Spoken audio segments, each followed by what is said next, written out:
Sitoplasma. Halo semuanya, selamat datang di kelas biologi sel bersama Miss Deborah. Hari ini kita akan belajar apa itu sitoplasma. Sitoplasma merupakan daerah di antara nukleus dan membran yang membatasi sel. Sitoplasma berada di dalam sel tetapi di luar daripada inti sel. Sitoplasma mengandung karbohidrat, protein, enzim, belerang, kalsium karbonat, dan volutin yang di dalam volutin mengandung asam ribonukleat yaitu ARN. Nah, ternyata ada yang unik loh dari sitoplasma. Sitoplasma mengandung organel dan sitosol. Apa itu organel? Organel merupakan struktur-struktur kecil di dalam sel yang memiliki bentuk dan fungsi yang berbeda. Nah, dalam organel ini juga terdapat beberapa lagi nih, terdapat plastida, mitokondria, badan Golgi, lisosom, vakuola, dan juga retikulum endoplasma. Selanjutnya, sitosol. Sitosol merupakan cairan yang mengisi bagian sel dengan komposisi utama yaitu air. Nah, sitosol ini biasa disebut dengan koloid. Sitosol diisi dengan 75-90% air dan sisanya adalah sitoskeleton.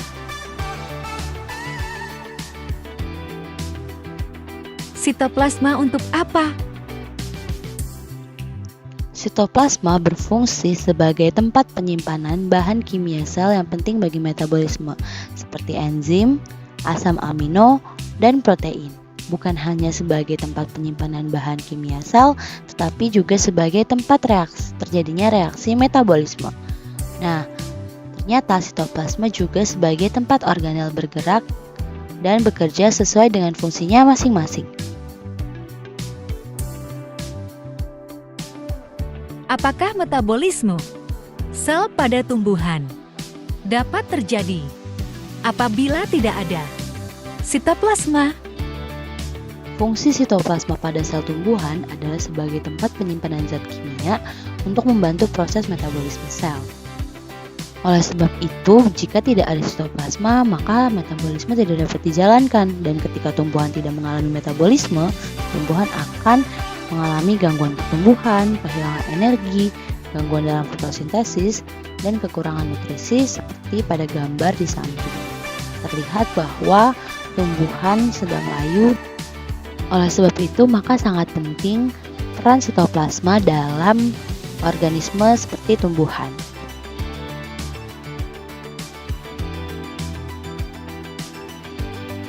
Kita tahu bahwa sel merupakan bagian terkecil dalam makhluk hidup, dan di setiap tubuh makhluk hidup pasti terdapat sel. Tetapi ternyata di dalam sel masih terdapat bagian, dan di dalam bagian tersebut masih disusun oleh bagian-bagian yang lain dengan komponen-komponen yang berbeda.